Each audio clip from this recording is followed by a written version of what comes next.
matter is the one that we pick. We are not we're not specific to different people that if this one calls, I do not pick the other. No, we just pick any call that comes in. So please grab the opportunity, make the call, and we go further. 0759882003 is the number for you to call in. Muruganda bajisoma batya 075988 noti nedda bagamba noti 759 8 2 noti 3 bawulidde. Hello. Okay. Hello. Wasizotya sebo. Nyabo. Amanya nejo sinzidde mukwano. Sinzidde ko. Wanje? Sinzidde nanku. Nankulabye. Nankuwadde. Oh, nankuwadde. Okay, so twereyo okusaba. Hadi. Embe tukulo. Ntendeza ko ku TV.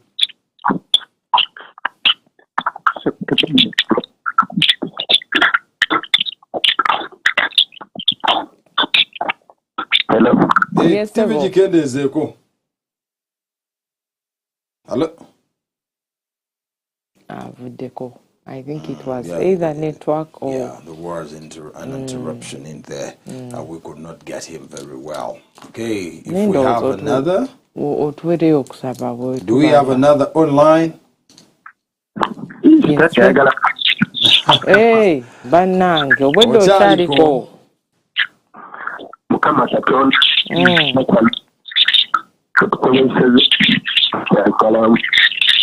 Ay Mukama Katonda.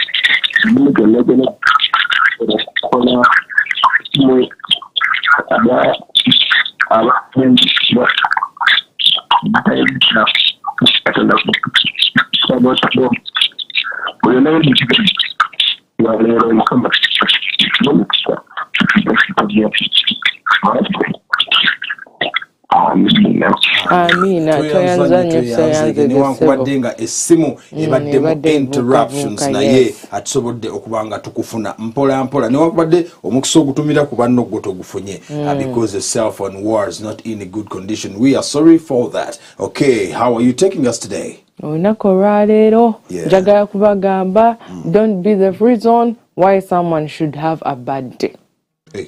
Just be the reason why someone should have a good day. Don't be the reason as to why someone has to have a bad day today, and be the reason as to why someone has to put on a smile in a day today. Exactly. Bwobanga wadde n'enteekateeka ennyiza omuntu kireke tonyiiza mpa mawulire gana nsanyusa wateeka mbaako kyonkolera ekinaateeka ka smile ku face yange omuliawo kijja kumpa encouragement n'okubanga nkola ngende nga ndi musanyufu. Omanyi we see moody women every day tetumanyi ali abanyiiza bingi ebitunyiiza bannange n'abasajja bambi balina ebibanyiiza lwakubba abasajja tebalaga. Ati waliwo kembadde ngoberera ennaku zino n'agamba nti men are not emotionless. Yes. We have emotions. By the way, if you're next to them, you can know when they are not fine. We are not emotionless.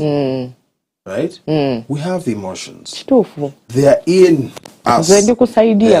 We keep quiet a lot. We look at people. And when you hear a man opening up, just know it is a lot. It is too much. It has gone to the limit. Abasajja munnaye nabo balina feeling sintu tebalina feeling balina feelings era babaako ebibaluma newankubadde ebisinga babikuumira ku mutima munda eyo nga boogera bokka waatuukira okukita bw'ati nga kyamuyitirira. Someone can make your day a bad one. Just early in the morning olira kwononera olunaku mulinnya nnyo buboda ababoda mwabanyiiza. No, not really. It can be a friend, it can be anyone. Exactly, anyone can make your day bad. Wow. Okay. Okay. Katutandike some Spire bwe tuti leero. wali omupiira nagujawo abadde omusambi atimya kirimbwe naye sofu namba 6 bamuyita ali bitwama n'ateka wali omupiira Donato Okero nagujawo nogende mangeri nagujawo kapiteeni watimirafa bagenda watenda omupiira mwavu okuweno bagenda okubakuba obudde bonna naye omupiira nagujawo negujja wansi eno ttiimu y'abanafu aba Bengazi nga batamuse Okero Donato naguzako emabega wano nagwako Vubya najja omupiira mwavu n'ateka waggulu wali abadde batambadde wali omupiira tokukola abadde ayita wali aleta omupiira asibidde okutima omupiira mu katimba kiibwe erina okwegendereza. Mama oli otya? Ng'olina vibe? Amayina ne loboozi? Maureen. Ani? Maureen. Lwaki osazeewo leero iddo obeewo okulala ya Museveni? Kulira ku Kenzo ng'aliko emmana eddamu ne kwaba empi. Kyokola Kenzo n'akulese wano? Ono muyika nnyo eddamu na kuserebu. Lwa Kenzo?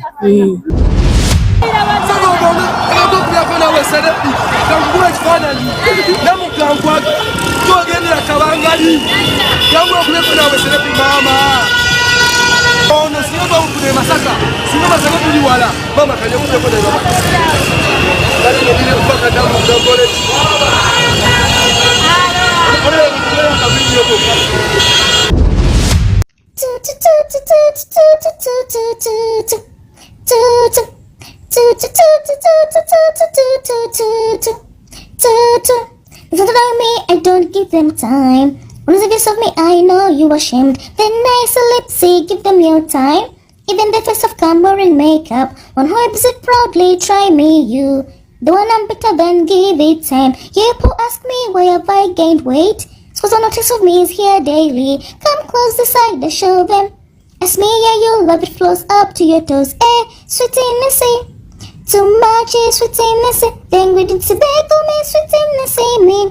Too much is sweet innocent. Language I have them sweet innocent. Too much is sweet innocent. Language it's a bagel, me sweet innocent. Me. Too much is sweet innocent.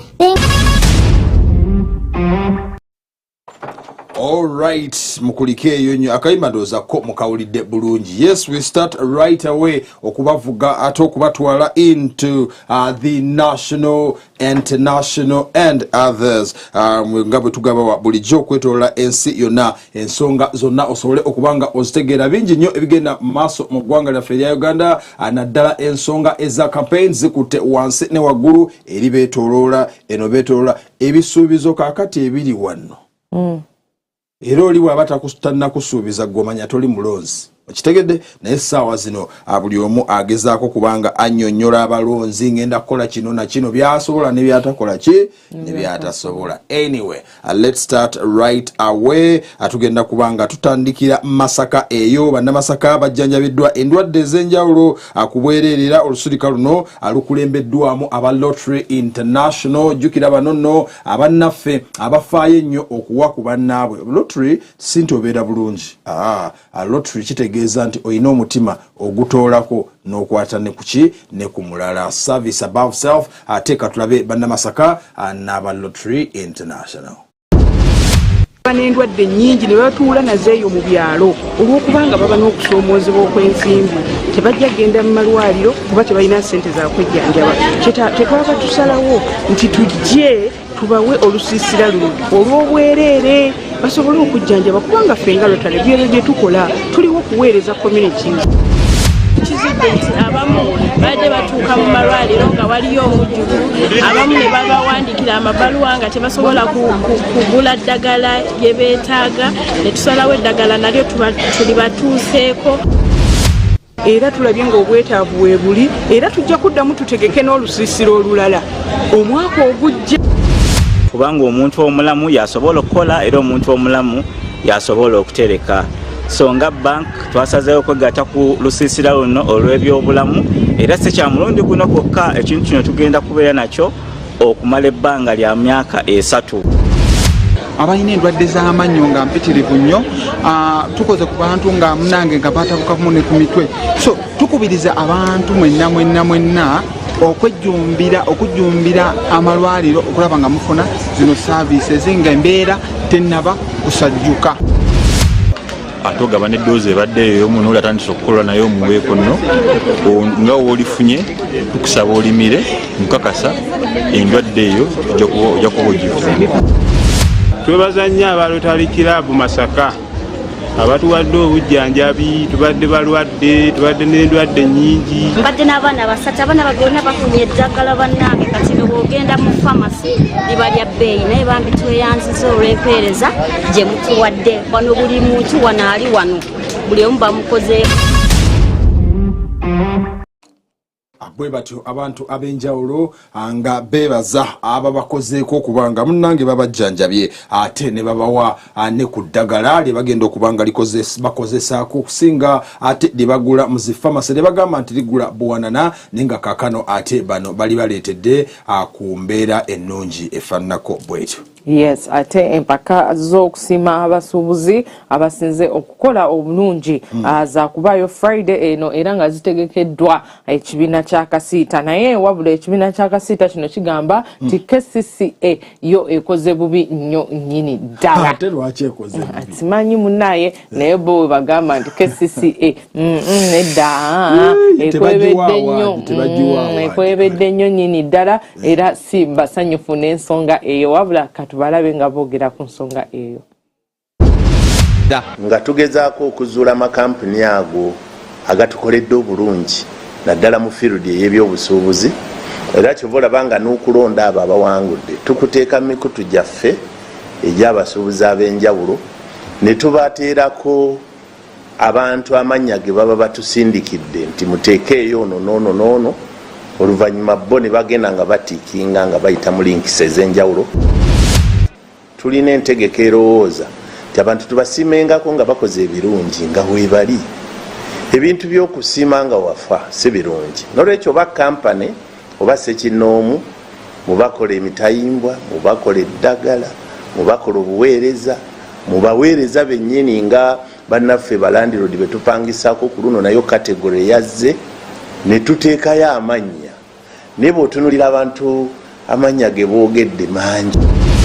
Leero bw'oba oyogera ku bitongole ebikoze omulimu obubi 225 ekisingiddeyo ddala ye KCCA nti emala okuggyako layisinsi n'ekuggyako eza Nabugabo Abdiru Kasasiro n'ekuggyako n'erinda URA n'ekuggyako income tax n'emala nga by'otunda munda mwaka ebyo byekkiriza abatembeeyi okuyiwa ku mulyango gwo nga tebakyasobola kujjako kakati yo tetulina bwe tuyinza muwa kirabo kyaffe kubanga ebyaba tetubirina. Kwe kwa gavumenti okulemererwa okwawula entegeka ya bubu bwenebeerawo mu nsi eyafuuka ekyalo nti gavumenti ya Uganda etunyigiriza nnyo nti buli muntu agirimba nti ngenda kukola essimu bamasimu ngongeza omusolo bwagiga nti ngenda kukola emmotoka ng'aganyongeza omusolo gw'emmotoka si nsonga Uganda erina comparative advantage mu kukola emmotoka oba terina.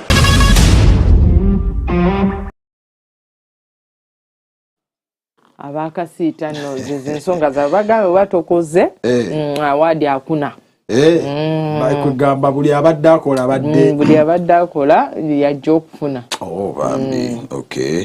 So kakati olunaku olweggulo parliament yavudde mu luwumula nekomawo era ensonga nnyingi nnyo ezabadde ku lukangaga lw'ebyo ebyabadde ebyokuteesebwako ngera kwabaddeko n'ensimbi akakiiko k'ebyokulonda ze kaasabye okubanga bajongeza nga bagamba nti ensimbi ezabaweebwa zaali ntono ddala era nga beetaagayo ensimbi ng'ezimu ku ezo azibaanokoddeyo zigenda kubanga zikola mu kkubisa mu kyapa amannya gammwe abapya abagenda okulonda omulundi ogusooka eriyo ebitundu ebipya ebigenda okulondebwamu n'okugula obumu obulala kubanga bagenza okukebera nga buli obuguliddwako abulabika nga butono era nga beetaaga okubanga bongerako n'ebirala ebifaananako bwe bityo akakiiko k'ebyokulonda so nga ate era paliamenti y'emu eyo neeyogera ne ku byokwerinda nga abantu ab'enjawulo babaka ab'enjawulo abavudde ne beemulugunya ku ngeri poliisi ate agyekwasaganyizaamu naddala abeesimbyeyo ate abali ku luuyi oluvuganya nga bagezaako okubanga bafeffetta akalulu mu ngeri emu oba endala. Katulabe olukiiko ng'ate bwe lwatambudde.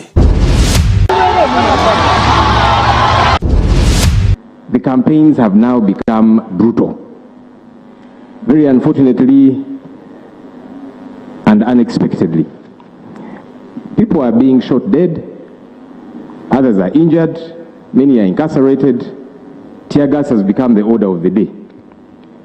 Dogs are being used to attack citizens. Challenge is when NUP and the opposition hold possessions, it is illegal. And so they must be shot dead, they must be beaten, tear gassed, and so on. And for the NRM colleagues, it is okay. This is hypocrisy. And all of us should be condemning this. From my former chairman and the leader of opposition to take heart that sometimes, in Kazo, I hosted the president recently, and I had organized a huge procession. It was supposed to be about 4 kilometers. And police stopped me even when I'm NRM. And so take heart, some of these things are not targeting, no? Regulations, yes. And the guidelines are saying no procession. There is no discrimination. We don't want procession. And even if NRM is doing it, they should stop it. That's if opposition is doing it, please stop it. I don't think brutality is needed as of now. One thing that we are failing to understand, most of these candidates don't have support. When you start brutalizing people, you give them support. They don't have. Me have been in the field. Nobody would love to see violence. Nobody would want to experience violence. But when police comes up and gives us information based on what has happened, Right Honorable Speaker, it's the responsibility of the people who are hurt, especially the political party or the individual candidate, to petition the Electoral Commission, and the Electoral Commission calls for a meeting. Candidate Kyagulanyi Ssentamu Robert baziba amakubo wanaayita bamwetoloza oluusi nebamulemesa tukakulaleze bakuba abawagizi be abali kulale n'abajja oluusi newakubya eraalo olumala okutakaza endaalo nga bakubawo tiya gas kati newagwawo stampede n'akavuyo abantu bangi ne bafiirwa olwa ne bafuna okusoomozebwa. Etuwe assurance oba ddala ekyali in control kuba tuyinza okuba tuli wano naye ng'akalu waliwo abaakawamba waliwo bannannyiniko waliwo abeewulira nti balina okuba nga balina control ku kalulu kano okusinga okuba nga baagala okulemesa ba candidates ogenda maaso n'okukola campaign ng'ekyatutuuseko olunaku lwajjo.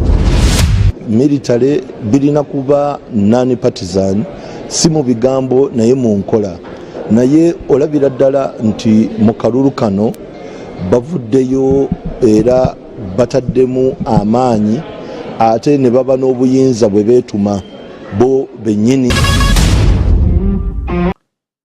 Bwe batyo ababaka ab'enjawulo muwadda Nkunyingi Betty Ethel Nalima ne Dr. Batua nga boogera ku nsonga ezo. Yeno speaker abagambye nti processions ezo atezikkirizibwa okusinziira ku guidelines ezaweebwa akakiiko k'ebyokulonda. Bwe batyo nabo bwe banaazigoberera obulungi oba oliawo akinaakendeza ku mbeera ey'akavuyo etandise okubanga ebalukawo wakati wa poliisi n'abeesimbyewo nga bawenja akalulu. Yes, kakati ate bo abantu bakubiriziddwa obutasosola bantu baliko bulemu. Omanyi munange mugwanga munsi zonna mubeeramu abantu abalina obulemu era nga bw'otunuulira ensi ez'enjawulo aziyina engeri gye zikwatamu abantu abo mu ngeri ennungi ate enzikakkamu. So kati ekitongole ekimu kivuddeyo ne kigamba handle those people well. Era bwe nabadde ku Sheraton Kampala Hotel wabaddewo olukuŋŋaana olwabadde Ministry of Gender, Labour and Social Development n'aba disability movements ez'enjawulo mu Uganda omuli NODIPU n'ebibiina ebirala eby'enjawulo binakyewa ebikwasaganya ensonga eyo. Kye basookeddeko tetubasosula mu by'ensimbi era gavumenti yabateekeramu nako kakolizo nti abantu bano babbo babawa ensimbi wali we baali bawadde akakadde akamu aka PDM bo babongeramu 5 kubanga balina ba helper okitegeera nti asobole okuba nga akola nga naye noona amuyambako naye tatuddeawo butuuzi nga naye asobola okubaako kyakola. Yes, so nti neno mu society gye tuwangaalira abaana abo tubalabewo bwe tumala obalabawo mu by'ensimbi mu byenjigiriza ne tubalabawo nga tuzimba amasomero nga nawe era tubateerako access okusinziira ku bulemu bwe balina. So ensonga eyo ndowooza abajja kuwulira nga bafiiriddwako bulungi si weewaawo era katugirabe nga bajoogerako. Okuwa space abantu abaliko obulemu okusobola okulaga talenti zaabwe nabo bategeere embu nno tetubalekeredde. Temwefeebya mubeere n'essuubi era mubeere nga mweyagala mwennyini. Basomesa naye nga tebalina mirimu. N'olw'ensonga eyo tukubiriza gavumenti oba amasomero gonna n'ebitongole ebirala byonna bibawe emirimu. When it comes to accessibility, when it comes to education, when it comes to what we talk in our areas, So the NRM government has listened and said, yes, we shall have to support our people. Janjaba endwadde ez'abantu abaliko obulemu n'okubawa referrals nti oyinza okujja ne situation ye condition yo leero naye nga tosobola kuggwa leero nti buno obulwadde genda kuba emumwende ku referral oba genda emulago talina emigo gye batambulirako abalala balwadde balina endwadde ez'enjawulo naye nga tebasobola okuzijanjabira mu malwaliro ge tulina bulemu obulaba ng'obaweziza myaka 2 tutwale nga Namagoye tutwale nga Kiggala tutwale ne physical abano bazaalibwa tebayinaako mikono kuba we tutatandikira wansi kitegeeza nti mu planning abaana bano tugenda abafiirwa eri child disability benefit ebimu bye yeetaaga yes registration ya NIRA naawe gavumenti nteekumanyi w'obanga tomututte akasente kano togenda akafuna mire bwebeeramu omwana ng'aliko obuleme bano abantu ababalabirira tebalina ngeri gye bayinza kwenyigiramu ezo programs nga teriiko ate abayambye okulabirira ono omwana.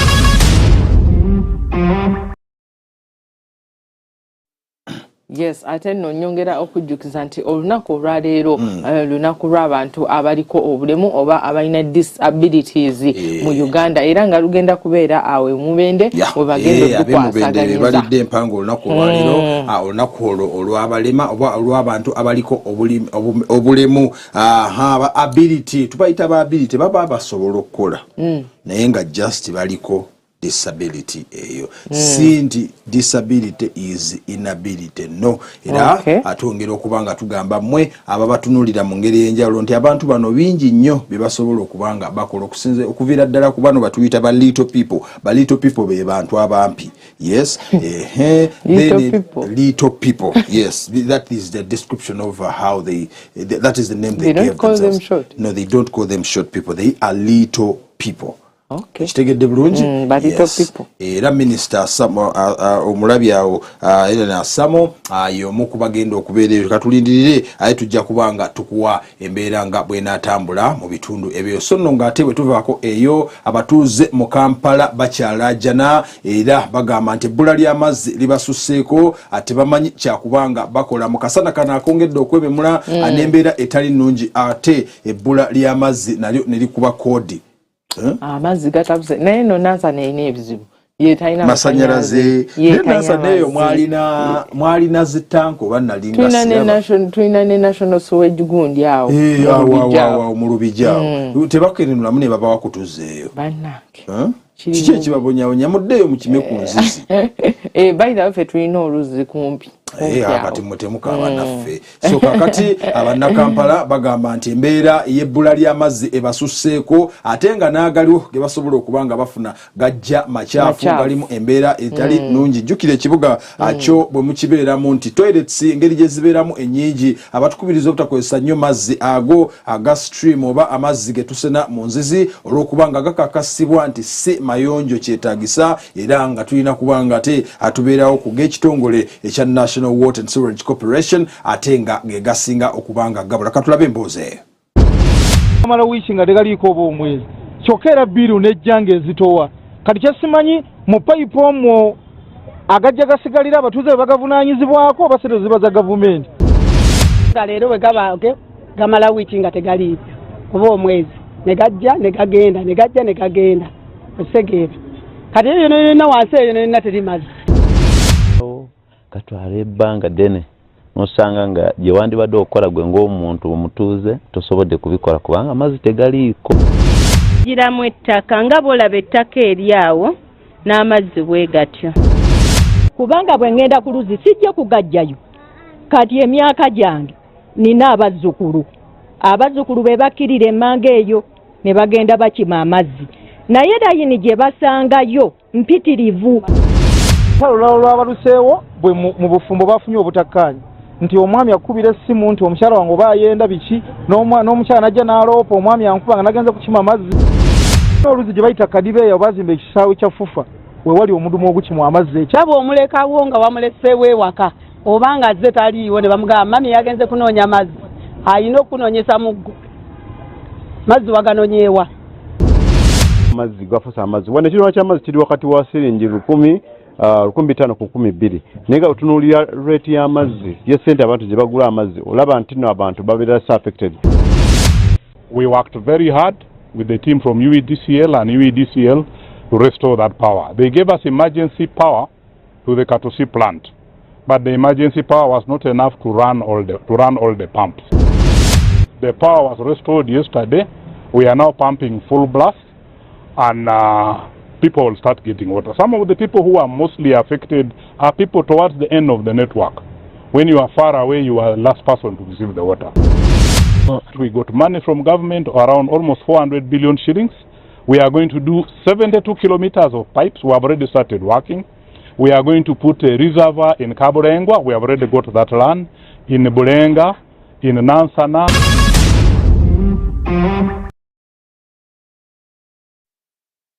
Bwe batyo abatuuze ku nsonga y'amazzi ensonga y'amazzi you people stop using advantage of a situation. How can you say that Jerry can have 2,000 shillings? It is possible.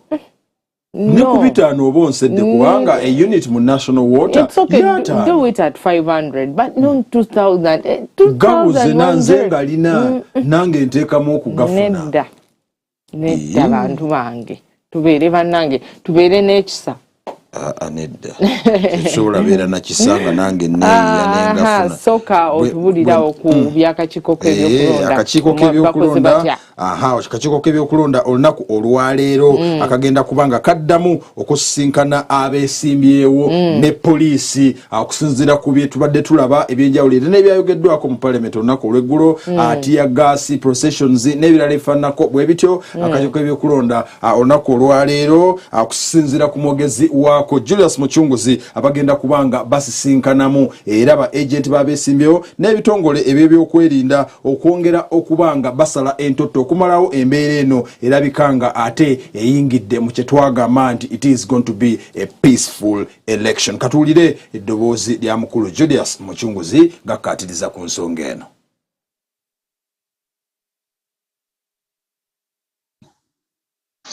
Akakiiko k'ebyokulonda kayisa olukungaana olw'aba agents baba abeesimbyewo ku bwa president 8 bonna awamu ne police ku kitebe kyako ekikulu wano ku 7th Street Industrial Area olunaku olw'enkya olw'okusatu ennaku z'omwezi 3 omwezi guno ogwa12 December ssaawa 5 okubaako ensonga ze boogerako ezikwata ku campaigns.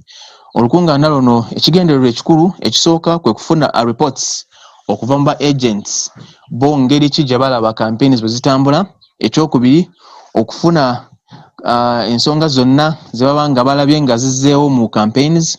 Ate ekyokusatu kwe kulaba nti ensonga zonna eziba zizzeewo mu campaigns zinogerwa eddagala ezo zeetaaga okunogerwa eddagala bannayuganda balyoke bafune beyongera okufuna campaigns ez'emirembe ezigoberera amateeka.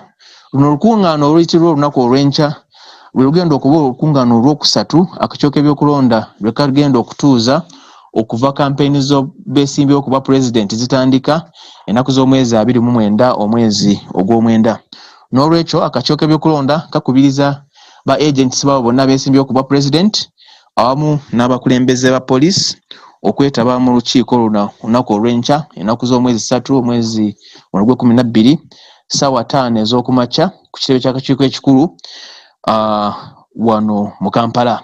Amanya gange nze Julius Muchunguzi nze ayogerera akakiiko k'ebyokulonda mu Uganda olunaku olwaleero ennaku z'omwezi 2 omwezi guno ogwa December guno omwaka gwaffe gw'2025. Bwatyo omukulu Julius Muchunguzi ngakkaatiriza ku nsonga egenda okubeera olunaku olwaleero wali ku kakiiko k'ebyokulonda bongera okukuba ttooki n'okusala entotto okulaba abutya bwe bagenda okutereezaamu embeera eno erabika nga ebadde esusse obw'omulamuzi si weewaawo guno kulaba lulinga oyomba nti bakuba baaki lwaki ttiya gaasi ensonga ezo zigenda kubanga frustrating okubeera nga okiraba nga kiri bwe kityo. Naye Kyagulanyi ayaniriziddwa e Luweero Katikamu South south awamu ne north neba munanika onako regular yabadde mu bitundu byeyo ng'atalaga yabadde mu Mecca yabadde mu Mecca y'ekibiina kya National Resistance Movement we yabadde asimbula namulabye ng'ataddeko bulletproof n'engamba kiki omukulembeze ati leero yagijeeyo nga n'akagambo kalabikano bulletproof n'engamba omukulu atidde nti Mecca wayinza okubeerayo okusindana n'okusindogoma kw'endongo nga masasi omusajja mutuufu okwerinda si buti ojambala nebeerako kati mulaba omwami oyo ng'ali sayidi z'eruweero kale okusaba n'okutegeeza nti olw'okuba embalirira y'omwaka ogujja kwogenda ogitwala mu maaso oluguudo luno tulwogedde n'olugenda ebuluuli tulwogedde ekirala kye twagala okuwaabira muno temukyali kibba ttaka bakiyita kitwala ttaka wano obuwanga bwaffe buli wali bajjajja baffe bafiirira enkola y'amateeka demokrasiya owekimemesega gwe baagala naye kulwaleero abaana baffe bavundira mukomera abantu beziroobwe abantu bebavunanika mukozesa omugabo gaabwe tununula ensi yaffe nga tukulembeddwa saba Mr. President waabwe yajja wano mu Luweero Triangle n'atuukirira bakitaffe ne bannyaffe n'abagamba bannange mulabye obululu basemoogerere babudde tugende tulwane tukomyewo enfuga ey'amateeka tukomyewo demokrasi tukomye ekibba bantu tukomye ekitta abantu era bakitaffe ne bannyaffe ne bamwegattako embulusalendalinga wamujja wammwe yawalugabula mutegere kyenjogera ebyo byammwe emyaka etaano mubonaabona amayumba gamenyeka gali mu Buganda abantu basingawo okufa baali wababa Buganda ekibiina kyammwe kyemwayubira omusaayi ne mukikawulira kale jo walabye kyebakoze olunaku lwaleero nti buli lunaku kati basalawo okugenda nga bavuga emmotoka z'omumagye nga bazitomeza abantu bwe twabadde eyiganga bakubye omwana gwe bayita Mesa Kyokero amasasi ne bamutta bwe twabadde e Masaka batomedde muganda waffe ne bamutta bwe tubadde tujja wano emmotoka y'amagye etomedde omwana nemwasa omutwe nga tewali musango gwonna kibasabo ne bannyabo ffe tuloota kuba Uganda empya nga tukulembera pulezidenti waffe Kyagulanyi Ssentamu Robert tulina okubategeeza Mr. President wano ewaffe Luweero abantu b'NRM tubakeera ku makya ne tubagamba nti agenda ne tubaddiŋŋana mu ttuntu tumugenda n'akawungezi tubagamba tebakola ki abantu amagye gasazeeko ne gakuba abantu era abantu bangi tubalese ebugema nga bangi balina ebiwu abantu baffe buli kibuga ekigenda olundi guno Luweero yeetaddewo okumusindiikiriza agende kulo omujja kuwulira ayogerera polisi n'agamba aba NUP bavuga bubi naye tuvuga mu kkubo nga emmotoka yange ebonderwa emmotoka z'amagye neza poliisi 40 ezo si ambulensi wabula abasirikale badiployinza abasirikale buli lunaku gavumenti ya Museveni ekozesa biliyoni esukka mu 2 nga z'abasirikale kujja kulemesa Bobi Wine ku kampeininga akamu ke tugenda okulondako abaana baffe ogenda mu bbaafu lowooza ku mwana walieka oba owulira bulamu bwoyitamu okusondooza kakasa nti obutereereza omwana wo nkusaba nkwegayirira lwaleero okusinziira ku kye batukoze eggulo zuukuse nga ndi mumenyefu naye omwoyo guli gwe batukulizaamu ogutafa ogutapowa okusituddeyo okutuuka mu musaabazi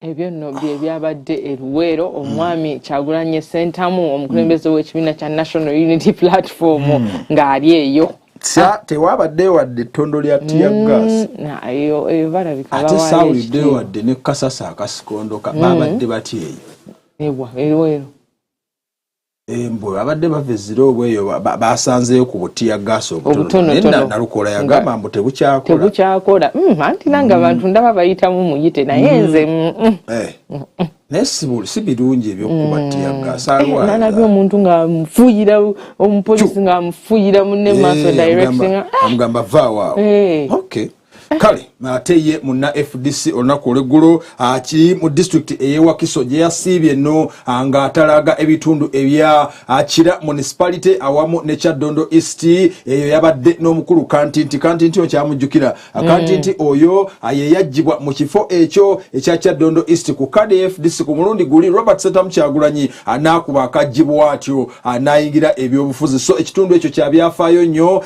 era bw'atyo omukulu Nathan James Nandala Mafaabi eyo gye yasiibye nga afefetta akalulu ate bwe yamaliriza bw'atyo n'agenda n'akyalako ne ku CBS n'abaako byayogera okwongera okulambula ku manifesto ye ensonga nga bwe zirina okuba nga zitambula n'ebyabaddewo mu debate nabyo n'ayongera okuba nga ate munnaffe oyo abyogerako Nathan James Nandala Mafaabi oyo aw'ekibiina kya Forum for Democratic Change akikwatidde bendera abeeyo yabasuubiza okutereeza embeera zaabwe n'ayogera ne ku Kano Dr. Kizza Besigye ali mu komera n'agamba nti agenda kubanga ensonga agikwasaganya naye nno ab'ebyokwerinda bamutaataganyizaamu awo mu ngeri emu oba endala nga bagamba nti nno awo yabadde ateekateeka okuba olukuŋŋaana si watuufu era bafunye akaseera akazibu nga bakaayana ne poliisi ku kiki kibalina okuba nga bakola naye oluvannyuma ate abamaze obaolyawo ne batuuka kukkaanya olwo nno enkuŋŋaana ze ne sobola okuba nga zigenda mu maaso katulabe ebyabadde ate eyo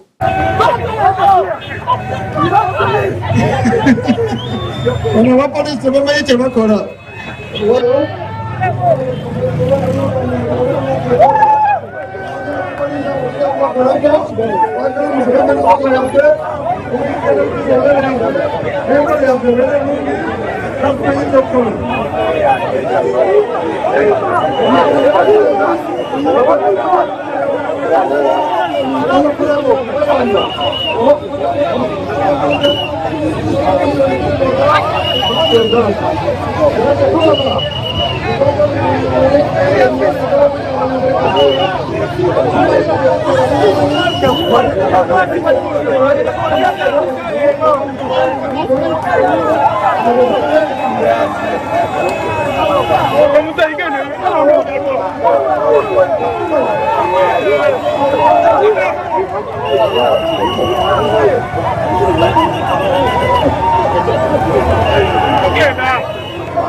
bwe batyo banna FDC nga bagugulana n'ab'ebyokwerinda ku kiki kye babadde balina okuba nga ate bakola mu kiseera ekyo Candidate Museveni yagamba yes ate munna NRM omwami Yoweri Kaguta Museveni yasiibye sayidi z'ebushenyi ate ennaku zino tuli eyo mu West gye tutambulira ekyagenda kaseese okitegeera ekintu ekyo luli twali waffe yali waabwe gye bamuzaala ye bamuzaala wa raba bayitayo ani Rachi era yagenze n'omukyala amulage ebitundu ebimu tubeera ne Natasha ebimu ne tubeeramu ne maama kati awo wabadde weetandisawo katulabe Muzeeyi Museveni ng'ali mu sayidi z'ebushenyi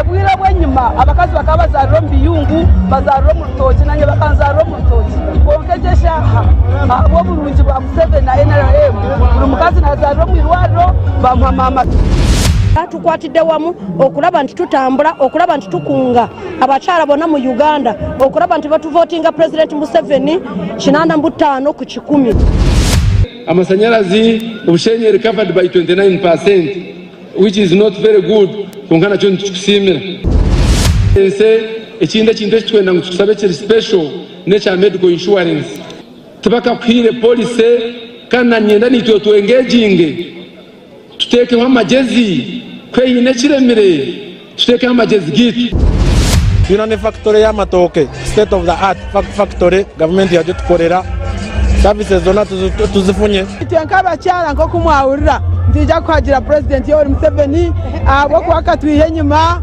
obwa hati mukazi ayine cyakora ziryo mu business ate mu Buganda nkimanyi obwagizera president Yoweri Museveni ayina buyitirivu nnyo so mbebaza mwenna banamobilizaze mwenna nti emirembe gye tuyine South Sudan sawa eno gisinzira ku musajja oyo president Museveni so n'olwekyo tusazeewo nga bannayuganda abali mu South Sudan okubanga naffe tuvaayo ng'ekibiina okulaga president obuwagizi ekaba yalemere gavumenti ekaba zalemere obutegetsi bwalemere konka NRM ahiziire nimureba obusinge oburiho ate ekyakiyambere kuleeta obusinge n'okugira politics zitarimu buryarya mbyetegereze mbimurike mugire ngo NRM ntugishemba habwokuba 1 2 3 4 5 abo shonge ngizo tukugishembera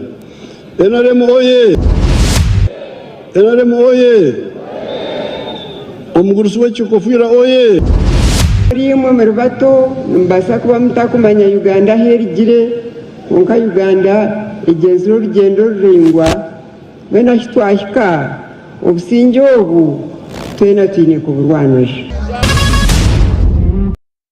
ebyo nno bye byabadde ebushenyi olunaku olw'eggulo muzeeyi Museveni ng'ali ne maama n'alabyeko eyo ababaka beeyo Michael Mawanda eyo gy'ava Igara Samuel naye yayogedde ku balimi b'amajaani n'agamba nti n'agenda kubanga atereeza ku nsonga zaabwe alina okubongera mu kusoma manyi ekirime ky'amajaani mu kitundu kyeyo kye kimu ku bisinga okuvaamu essente empitirivu ng'oggyeko amatooke ge tumanyi nti ab'e Western balima amatooke ekirime ky'amajaani ebushenyi eyo kyamaanyi nnyo anyini ddala era n'omukulu basajja balaba Hassan oyo owa Kampala International University aye chairman w'ekibiina kya NRM mu bendo eryo ate era yewa Entrepreneurship League yes ekibiina kya National Resistance ayogedde ku medical insurance ate ne bali mu kuziika kwa nnyina bambi yali amufuddeko era yabaako n'akyogera n'agamba ye yali willing oteekamu ensimbi zonna ne singa ensi yaffe ebeera etadde focus ku by'obulamu ne insurance obulamu bw'abantu bujja kubanga butereera. Yes, ebyo nno bye tubadde tusobodde okufunirako olwaleero okwetolola eggwanga ebirala ogenda kubanga obifuna mu mpapula z'amawulire ze bagenda okubanga ate bakuleetera butereevu nnyo ate oluvannyuma tujja kubanga tweyongera twakutegeeza nti n'olwaleero tugenda kubeera ne Vicky Style omusajja oyo okuva mu Manipal Hospital mu ggwanga erya India nga tugenda kubanga twogera ku byabulamu medical tourism ebyobulamu wano waffe e Uganda ne India kyetaagisa ky'okuva n'ogende India bibeera bitya okera bukeze kumacha n'ogamba ngenze kunzijanjabanga bwonaazuuka n'ogenda mu Mulago Hospital oba wabeerawo ebikolebwa ensonga ezifaanako bwe zityo aze tugenda okubanga ate twogerako mu maaso awo nga tukomyewo naye nga tugende tusooke tuwumulemu katono ate tukomyewo n'empapula z'amawulire ate tweyongereyo mu maaso.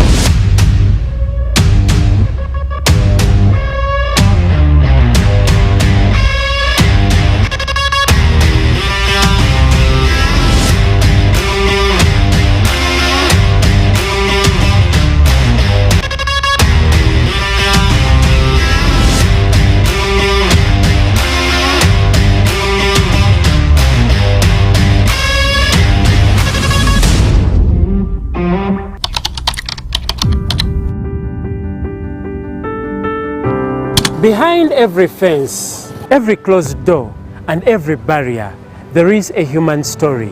And beyond the wire mesh, there is hope. Hope brings support to places often overlooked, places where stigma dwells, but healing can begin. Our mission is to provide emotional support and offer pathways to restoration, because everyone, no matter their past and their pain, deserves hope for the future. When the world seems to have forgotten them, let's show up, support them, and help them start over. Hope beyond the wire mesh is more than an initiative. It's a promise to show up, reach out, and walk alongside anyone ready to heal. There's life beyond the pain. There is hope, beyond the wire mesh. If you or someone you know is struggling, you're not alone. Let us be the bridge of hope, healing, and a healthier future. This December 20th, join us at Butabika Mental Hospital as we bring help and hope to those directly forgotten behind the wire mesh with the support they need. Oh yes, you can partner with us at Hope Channel Uganda and contribute graciously towards this great humanitarian cause with everything that God has blessed you with, from personal use items to foodstuff. And as the word of God says, each of you must bring a gift in proportion to the way the Lord your God has blessed you. Central Uganda Conference okuyita mu kitongole ky'obuwanika ekutuusako wiiki z'obuwanika okuva nga 22 Novemba paka mukaga Desemba 2025. Nga wiiki esooka egenda kutandika nga 22 Novemba okutuuka nga 29. Eyo wiiki ya kulambula. Tulambuleko mu butale, tutuukeko mu malimiro, tutuukeko mu malundiro gaabwe, tutuukeko mu abo abakola mu paaka ez'enjawulo. Sabbiiti nga 29 Novemba okutuuka nga 6 Desemba eyo wiki ya kuyiga ku makanisa gaffe. Then sabbiiti nga 6 kyetuyise climax eya wiki y'obuwanika 2025 ate mu kwinkwini ya mu kisanja kino nga tugamba nti teekateeka ojje n'abagenyi olwaba banaabatizibwa nga bawaayo obulamu bwabwe eri Mukama waffe. Teekateeka ekirabo ekyokutona mu kusinza Katonda olw'omwaka ng'akukuumye, onowaayo nte, onowaayo ttaka, onowaayo nnyumba, onowaayo kiki, kyonna ky'oteekateeka mu nsimbi enkalu okulaba ng'ojaguliza Mukama mu wiiki ey'obuwanika. Beera mwesigwa nga Mukama alikuweerera. Yesu ne wayo joli.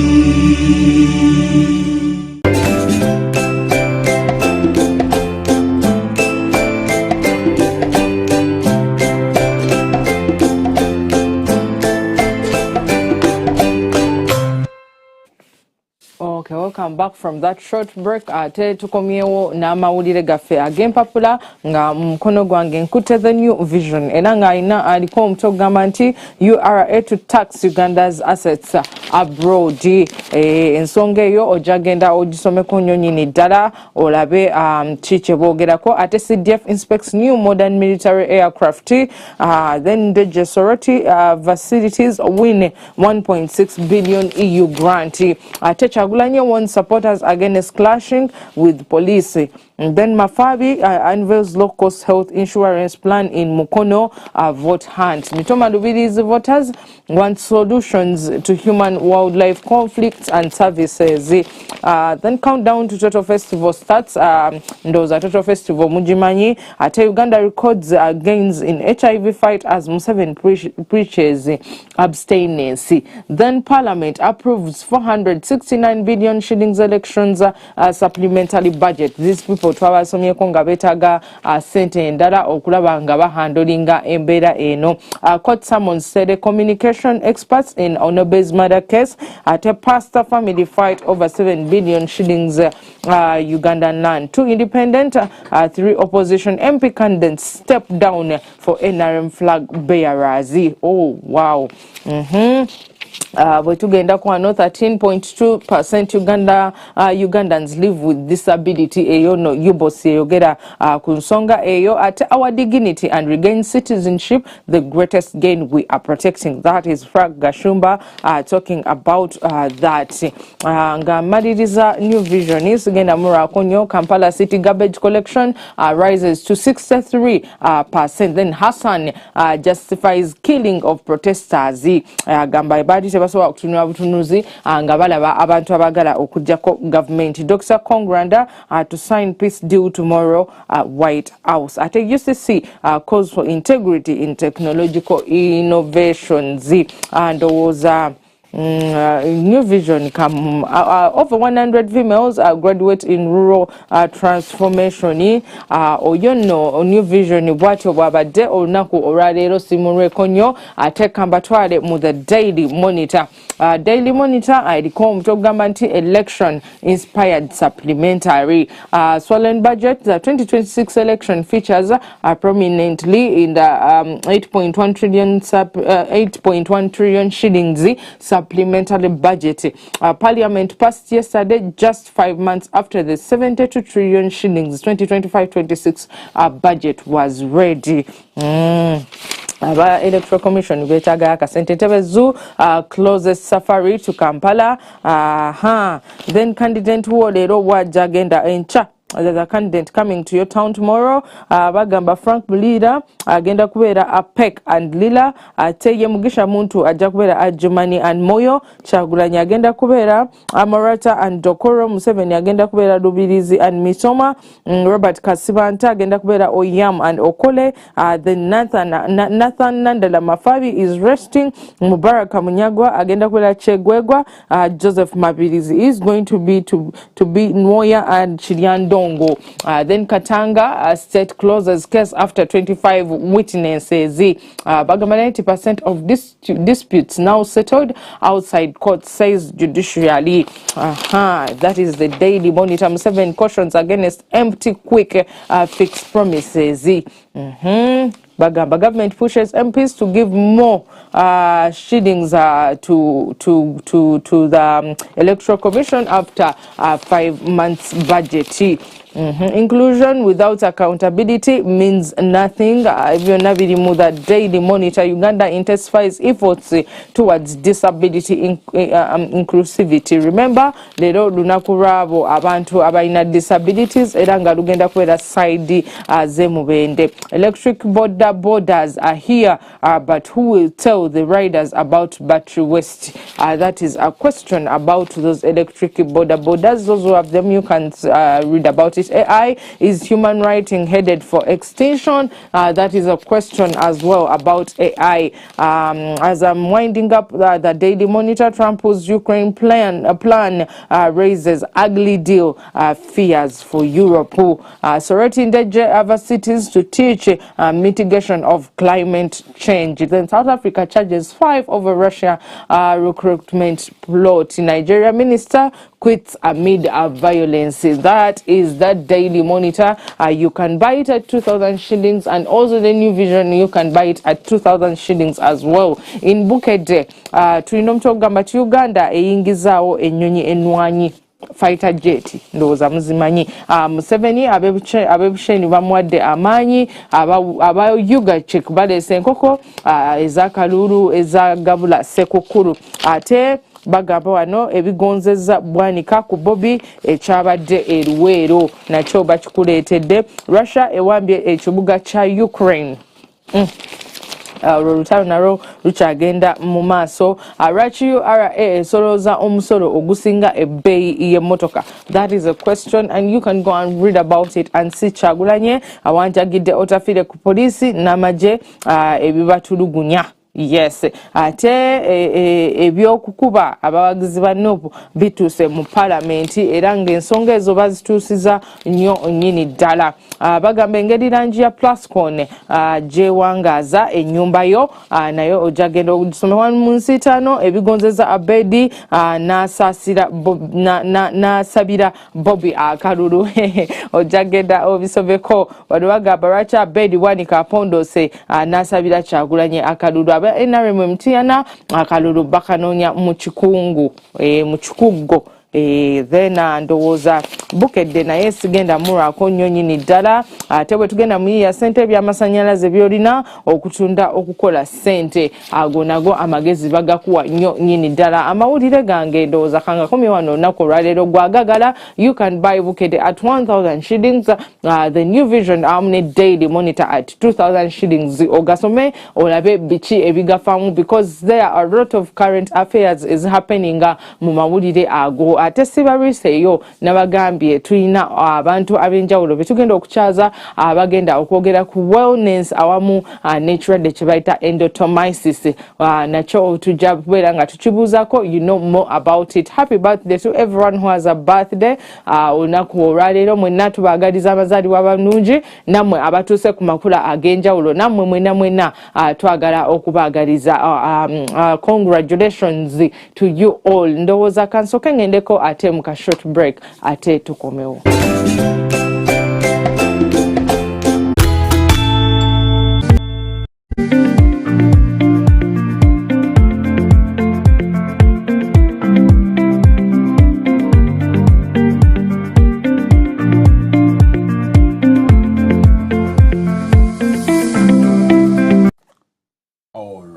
right, welcome back. We are here yet again. Like I told you in the morning when we were starting, we have two special people in the studio, and we're going to be discussing health or medical care. Now in studio I have Mr. Vikas Tayel, Associate Vice President, International Healthcare Services, that is Manipal Hospitals in India. Yes. And I have another Dr. Elena Nachintu, Midland Healthcare here in Uganda, Kawempe. We're going to be comparing Uganda's health system with that of with that one of India, then the procedures that one has to go through if you want to seek medical in another country, now India in particular. So we're going to start right away, and I'm going to start with Dr. Helena.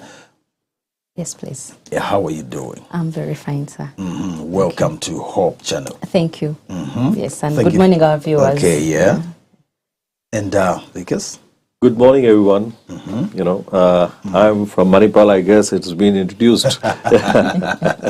They've been waiting for you. They've been seeing a bearded man waiting to see that, that person and what he's going to talk about. Okay, Vikas, you start right away. Tell us about Manipal.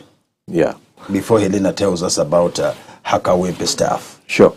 So if I talk about Manipal Hospitals is the largest chain of India, with 50 hospitals in India, with counting around 13,000 beds. And we cover right from north to east to west and south also. Okay. I come from Bangalore, where the head office is there, with 12 hospitals only in Bangalore. We are in tertiary care. We treat all tertiary care treatments, either it is spine care, either it is oncology, with diagnostic oncology to surgical oncology to radiation oncology and medical oncology, which covers like diagnosis, the most important thing, which is diagnosis. If the patient is being diagnosed properly, that it's known to be treatment would be much more precise and which can be treated well. Okay. Surgical oncology, we do all the technology, the latest technology, which is the Da Vinci, which we do for surgeries. Over there, it's a robot which does the surgery. And medical oncology, where we have treatments like immunotherapy, which we increase the immunity of the patient to treat cancer itself. Yeah. So those are some new, newer inventions in the medical field, which has been done over there. Mainly in a hospital, which is three things are very important. A good infrastructure, where we find ourselves, comparing to any of the first world countries. Good technology, where, you have robots to do spine surgeries, robots to do orthopedic surgeries, which is more precise and more accuracy is there. Till now, before the robots were there, there was the expertise of a doctor, that he knows if he's doing a spine surgery, the screw has to go 6 mm, and his expertise was there that it used to go to 6 mm only. But now, with the newer technology, the doctor has become more confident. Why? Because, he is now knowing, because everything is being planned before that. So if he wants to put a screw of 6 mm, it will not go even a centimeter or 1 mm also ahead. Because if he tries also, it will not go, because it is been planned and the robot will not allow. So the surgeries are more precise and more accuracy is there. There is a less of a blood loss. There is the the recovery is much faster. So these are the technology what I was talking. The third thing is very important, which is an expertise. And in Manipal, as well as I'll talk about India also, the expertise what we have, it's would be comparable to any of the first world countries, and where the doctor used to see 5 patients, the expertise is increased in India by seeing around 200 patients the doctor sees over there. Sometimes, you know, sometimes. So, you know, I'm just comparing it, you know, because we have a population. We are 1.4 billion people in India. We are able to... but we run to the billions. Yes.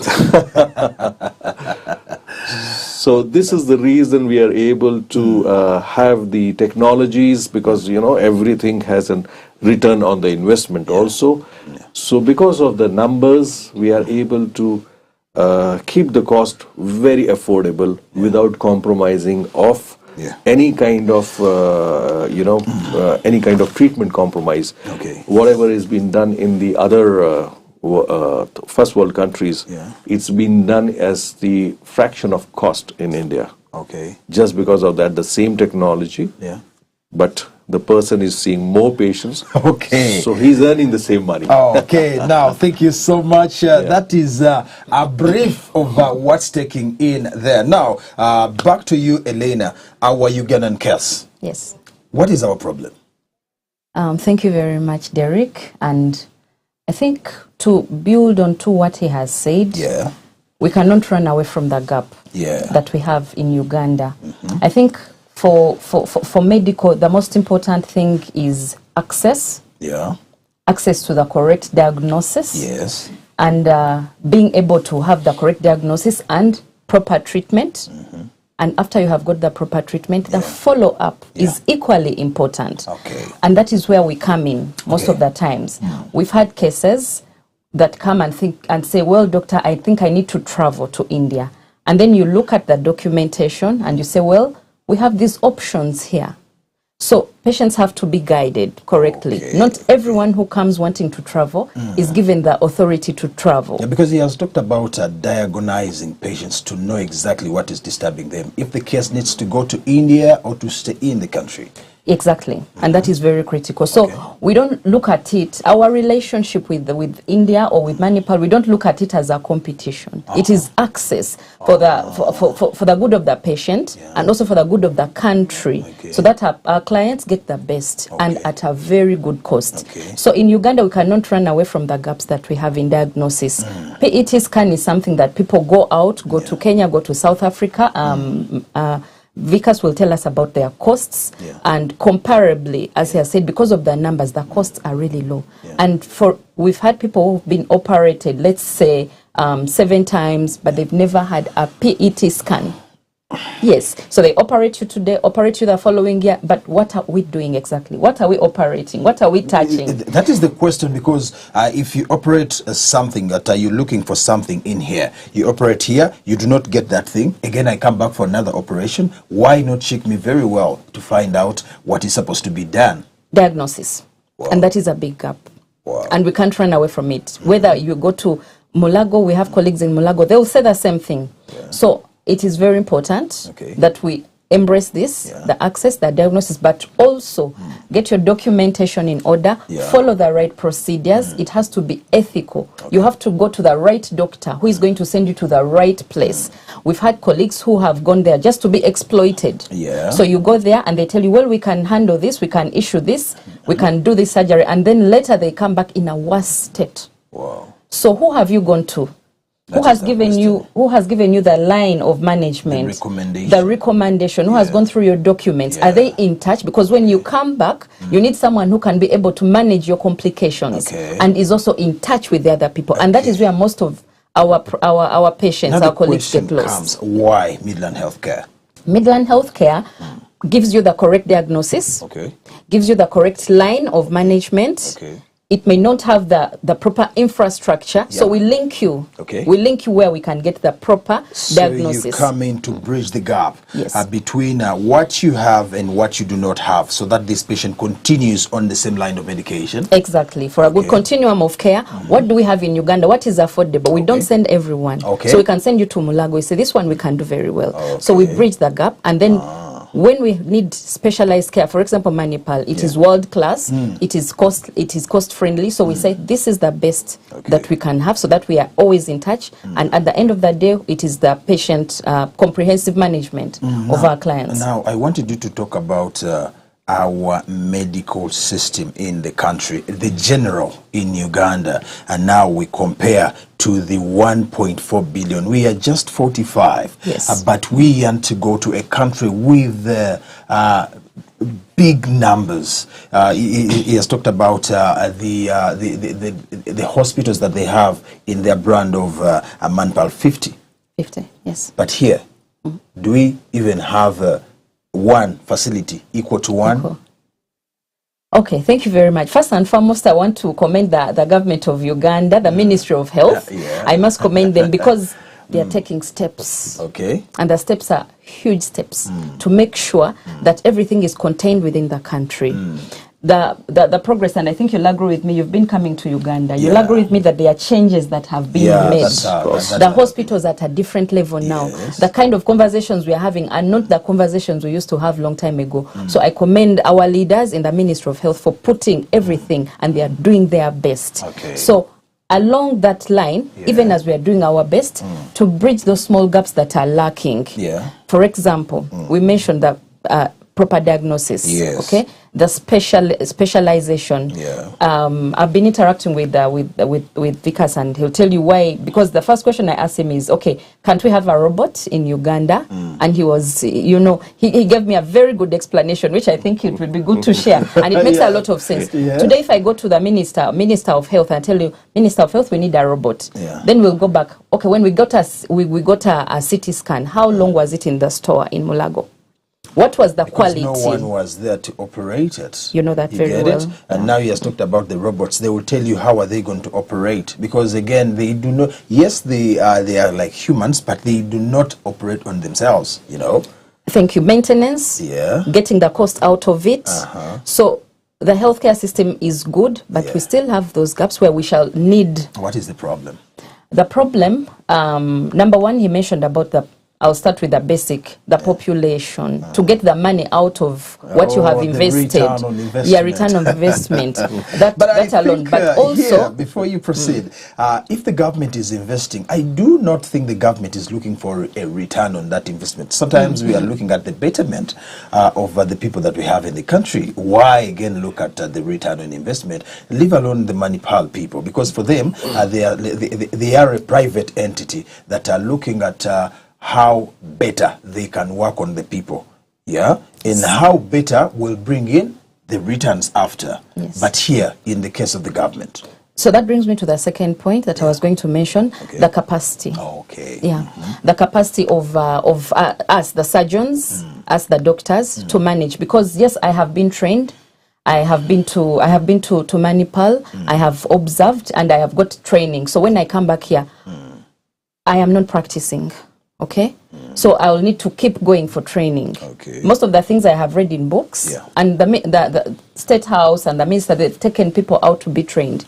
Those who have been trained have come back and they are lobbying. They are doing their best. For example, kidney transplants, they are doing their best. Now we have it in Mulago here. Yes, I think you have proof of that. So they are doing their best. So the expertise, the capacity for us to be able to do it more frequently, have the retention of the skill. That is also something. And then the cost, the cost of it, of one patient versus the cost when you have 100 patients.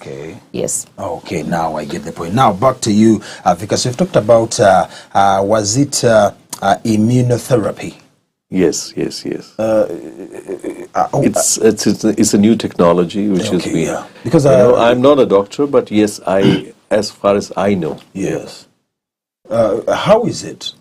So it's an immunotherapy which has been given to a cancer patient. Immunoinjections are being given to increase the immunity of the patient itself to fight cancer. The body to fight cancer. The disease itself. Yes. Does it stop me from going for chemo? Yes. Sometimes if you don't need a chemo, instead of chemo you use an immunotherapy. Okay. Thank you very much. Or a combination also. Oh, okay. Now you've talked about the comparison between. Now people used to go to here in Uganda. People used to go to UK, United States of America, South Africa, Germany for treatment. Now India has taken the lead. Why India? So. You know, I just, Lina was talking about that, the technology which you were talking about, that why not in because they are the master in technology, Germany. Yes. No, the technology in Uganda, I was just talking about that. I just wanted to put one word in that. Okay, yeah. So if there are 4 passengers, people would love to have a car. Yeah. But not a bus. For a bus, yes, they would rather have a ticket and enjoy the comfort of the bus also. Okay.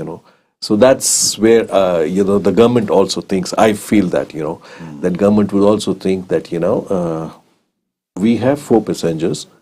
Why not a beautiful car? Not a bus. Not a bus. Yeah. So that's where, but where the passengers are full, you will go for a bus. Okay.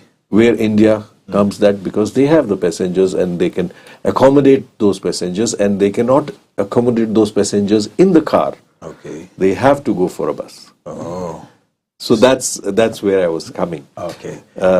Your second question was that, this immunotherapy, which I've already answered. Yes. And, there are a lot of patients who have been traveling to these first world countries. Yes. Of course, there also I would again count that, the population counts a lot from India. A doctor in US, the same doctor, Indian doctor in US, he would be seeing 5 patients. Yeah. And he expects $1,000 to be taken home Yeah. in a day.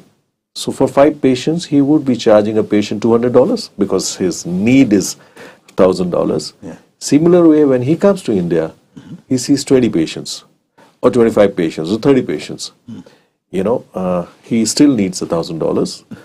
The cost of the patient, consultation goes down from $200 to 50, 20 or 10 also. Okay.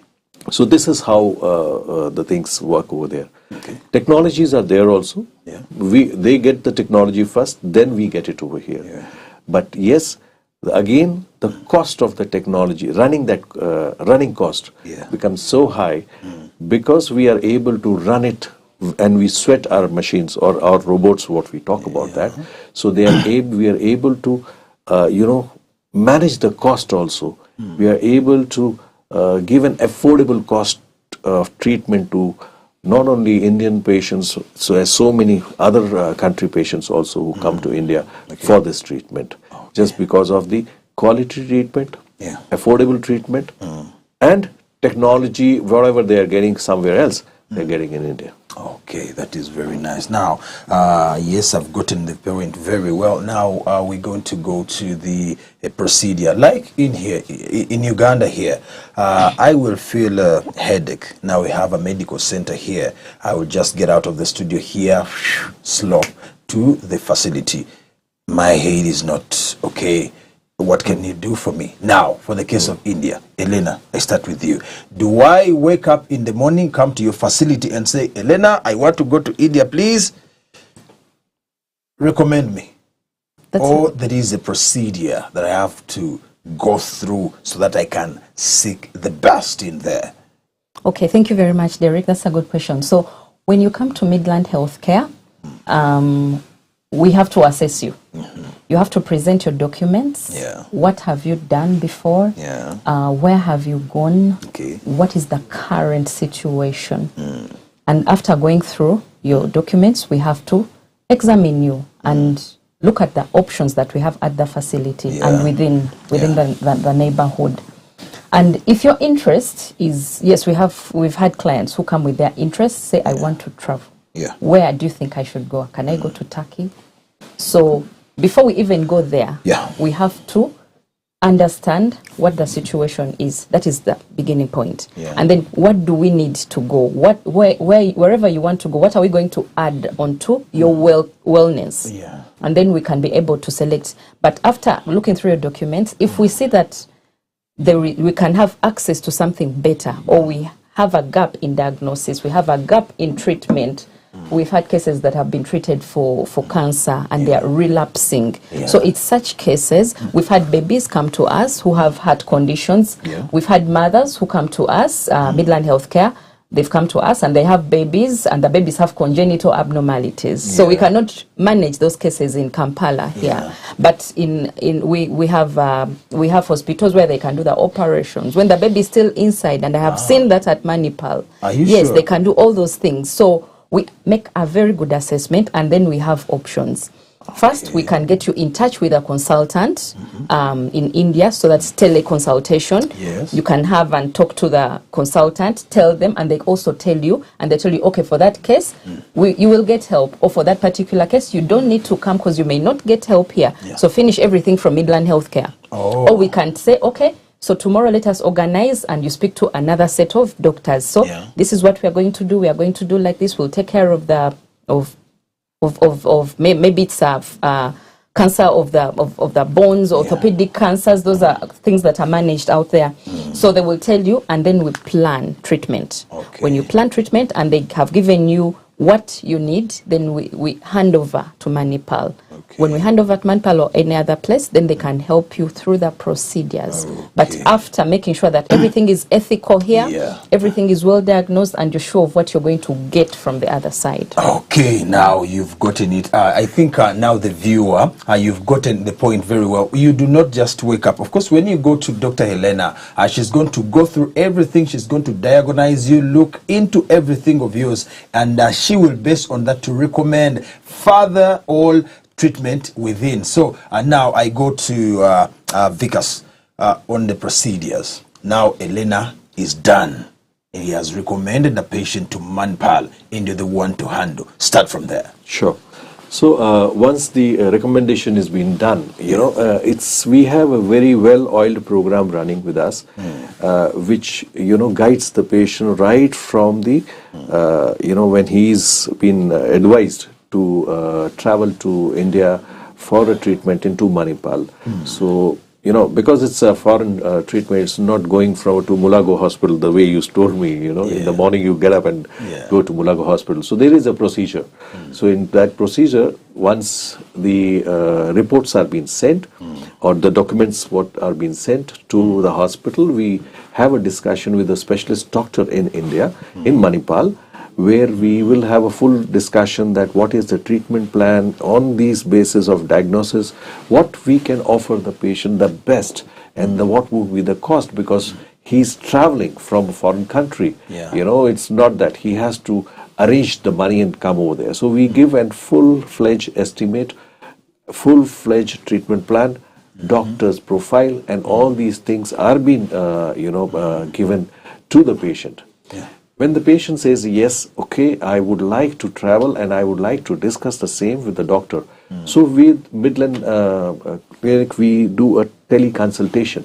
So it's because the world has moved from, the conference halls to now a small laptop, because every conferences, meetings, everything has been in your mobile or in the laptop. The world has moved to a small device called mobile.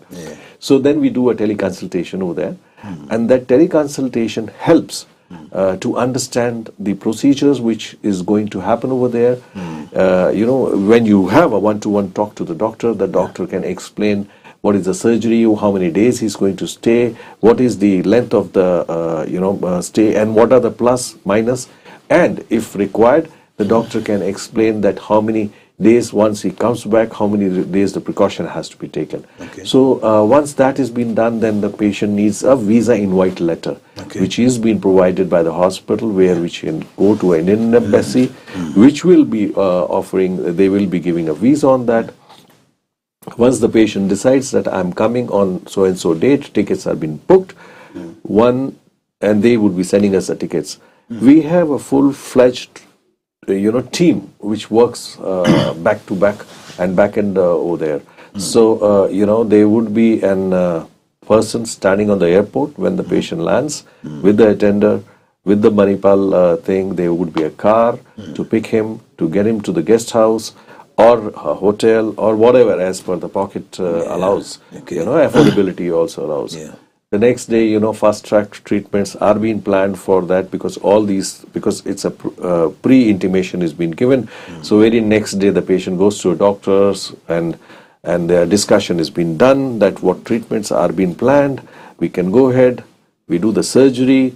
Next day again, once the surgery has been done, the discharge, then they have to stay in India for 5-10 days or maybe 2 days, 3 days as per the surgery procedure is there. Once that has been done, and they book the ticket and they go back with a form and a summary of the doctor, and in between there is a discussion with the treating doctor in Uganda. So the treating doctor is being explained what surgery is being done, what is the outcomes, and how it is going to be proceeded. So it's also briefed. It is also, yes, it's been briefed because it's the patient is not going to stay in because India. I don't recommend myself. Someone recommended me, so you have to get back to that person to say, Derek has been diagnosed very well, treated very well, and these are the medications he's taking. This is what has been required because for he has, him to continue looking after me. Exactly. Now, I want to wind up on this. Now, the costs, the accommodation, when I'm at the facility and all that, because people fear the costs. India, too much.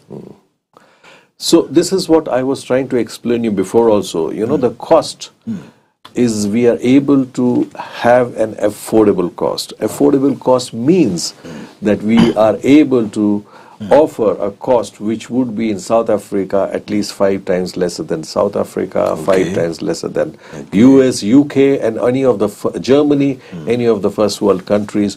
We are able to offer those prices in that, but it doesn't mean that we compromise on the quality or technology or expertise or infrastructure.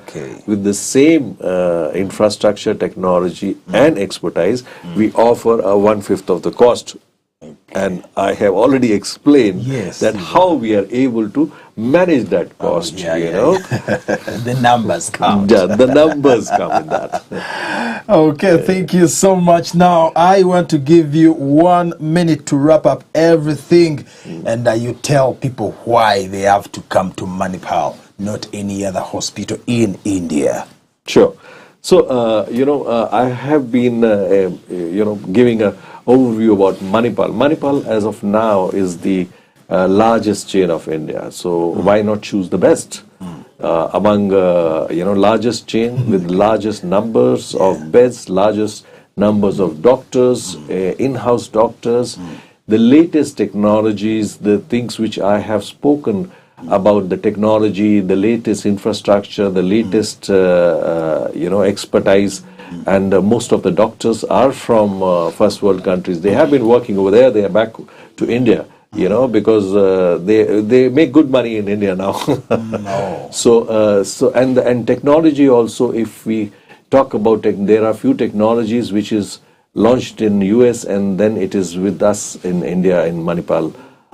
We invest a lot on the technology, but because we feel, the latest technology has a capacity to treat more and more patients in a very precise manner.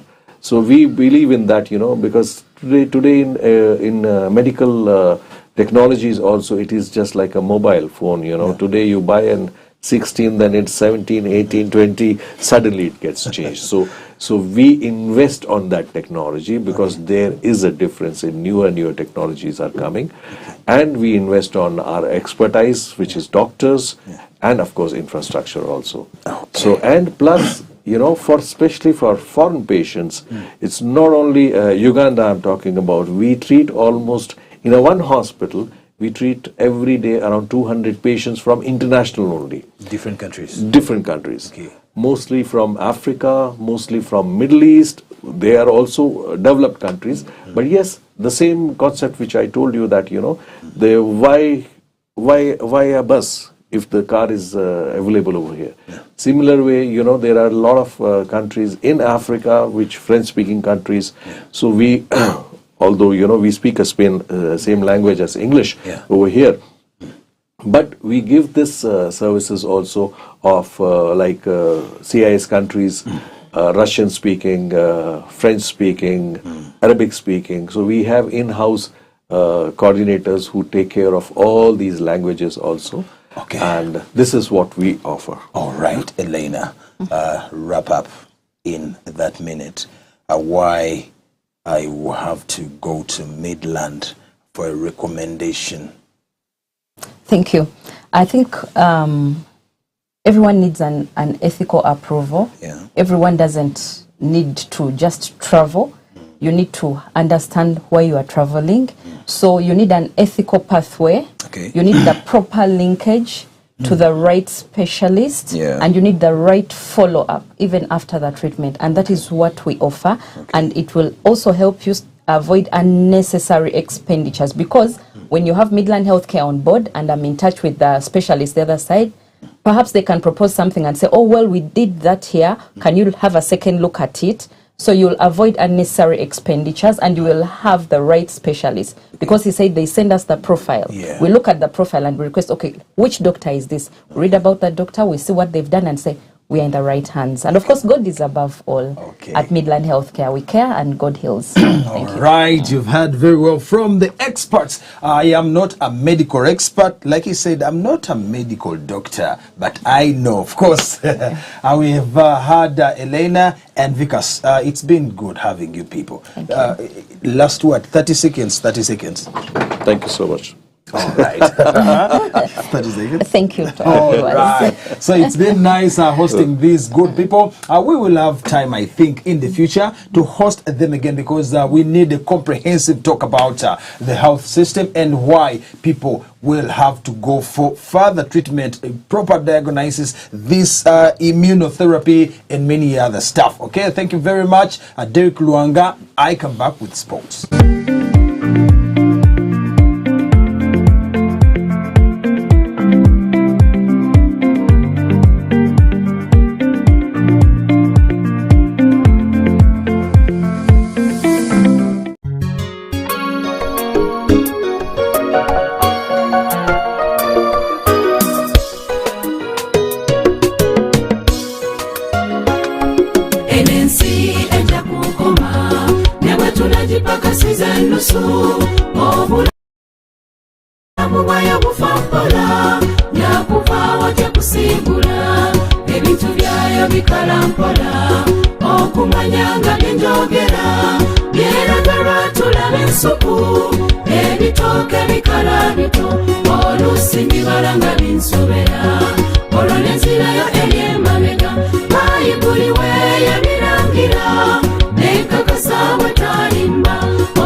Welcome back. I come back to you with what is in sports. Okay, I start with the AFCON countdown. Now Nigeria reveals its provisional squad.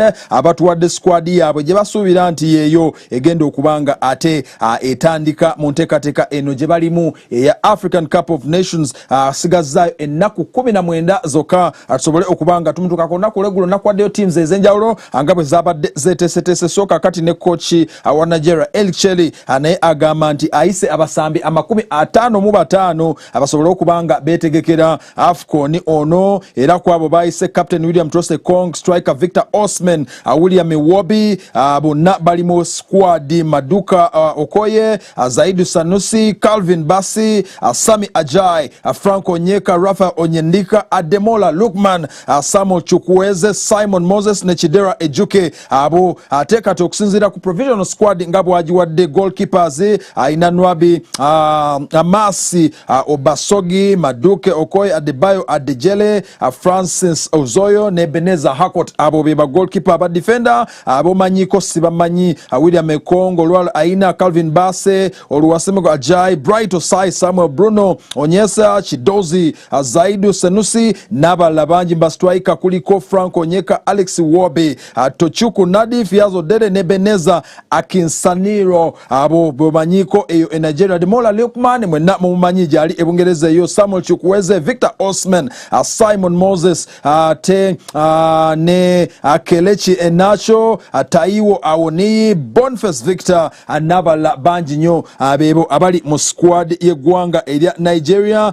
Jibalowooza nti eyo nno yegenda okubanga ebakwatirira bulungi nnyo wali mu nteekateeka eya AFCON ensonga asobole okubanga zitambula ddala bulungi nnyo. Akomawoko wano ewaffe abannaffe aba UPPC abagenda kubanga batunka. Ajjukira bano tebannaba kubwa mu wadde omupiira kakati bagenda kubanga abasanga Mbarasite abategeere ki ekigenda okubanga kiddako mu nteekateeka eyo. Wabadde empira ejasambiddwa Vipers 7 ayakutte abasajja ne bakuba goals 5 ku goal emu. Yabadde kuba bani? Yabadde kuba UPDF. Kitegeeza nti Vipers nungi nnyo ku UPDF.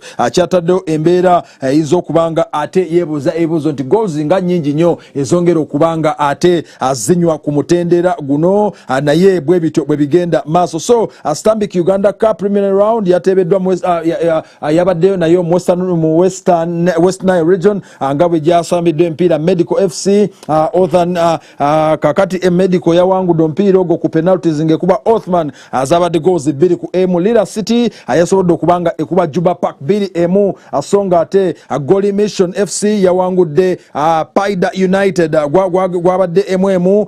Paida newangula 3 ku penalties. Yanga Savannah yakubye 10 ngekuba Paida Butcher songa ate Municipal Central ne Sunrise Ofude gwabadde emu. Sunrise newangula 3 penalties. Pakwachi Super Eagles emu. Pesa Pecha Lion Gate gwa 0. Pakwachi Youngsters 2. Pakia emu. Arua City 2 atenga Young Talent babadde ku goal emu. Total FC ne Sibon goal emu. Eyo ye Stanbic Uganda Cup. Ekiro wabadde empira ejenjawulo ejasambiddwa emipiira ejo. Manchester City yawaze eryanyi yakubye goal. Omupiira gwabadde muzibu nnyo 5-4 nga beetwala ensonga bwetyo bwe yasobodde okubanga etambula. So kakati wano bataddewo goals ezikyasinze mu Premier League nga bwe zizze. Ireland kwali munnange ne goals nga bwe baziteeba wano. Omukulu ono Haaland goal 10 Premier League goals ze yakakuba omukulu ono Haaland ebintu abikoledde nno ddala awezezza goal 10. Olunaku olweggulo ne omupiira ogwabadde wakati wa Atletico Madrid ne Barcelona Barcelona yamaliriza ngo omupiira gwangudde goals 3 ku goal emu. Abwe bitwe byatambudde songa ate Newcastle ne team ya Tottenham ogwo gwawadde 2-2 wali ebungereza. Ogwa Manchester City ogwabadde gubaseemu abantu. Haaland yakubye Foden ate ne Rangers abo be basobodde okubanga munnange abatasa tiimu ya Manchester City aje byabadde bitabuseeko already naye omupiira yasobodde okubanga egujja. Ne lwaleero wagenda kubayo empiira era Arsenal egenda kubanga etuuka ne Brentford. Jukira bano abebali ku kimeeza waggulu era obeera balina bw'amaanyi nnyo olw'okubanga tiimu ebali emabega ebagoba ya Manchester City yitandise okuwangula emipiira mu ngeri eyewunyisa ekibateeddewo okutya. Bwe bitonno byensobodde okubanga nkugirayo mu byemizannyo ate nze ngenda kubanga nkusibula wabula ateweerabira nteekateeka ya Hope Beyond the Wire Mesh. Ensonga eyo asobole okubanga tugikwasaganya ebintu bingi tukyabyetaaga. Ennaku z'omwezi zigenda kubeera 2 tugenda okubanga tugenda okubeera ne bannaffe wali mu Butabika facility. So jangu tukwatize wamu mubeere bulungi. Okay, nange nyongera okuba kulisayo je tubadde mu basawo baffe ab'enjawulo teweerabira tulina celebrations fun run egenda okubeerawo ku lunaku olwa Sunday nga 7 mujje tugende wali ku Bunga Central Church oba Bunga District fenna tugwereyo ate tugende tulabe nga tudduka okulanga tu promotinga wellness wano mu Uganda nga bazimba ne facility egenda okukola ku nsonga ezo kamba sibuli wano lunaku olwa leero mwera